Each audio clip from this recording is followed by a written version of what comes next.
can you paint vinyl windows? And can you paint vinyl windows black? Well, you can. As you can see, these are vinyl windows with black painted frame, but this isn't something you want to DIY or do after you've installed white vinyl windows, for instance.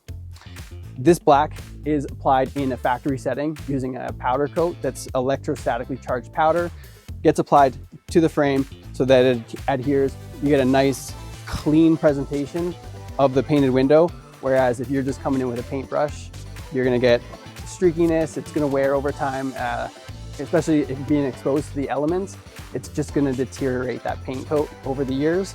So if you're looking for black windows, get it installed at a factory setting with a powder coat application and choose Ecoline.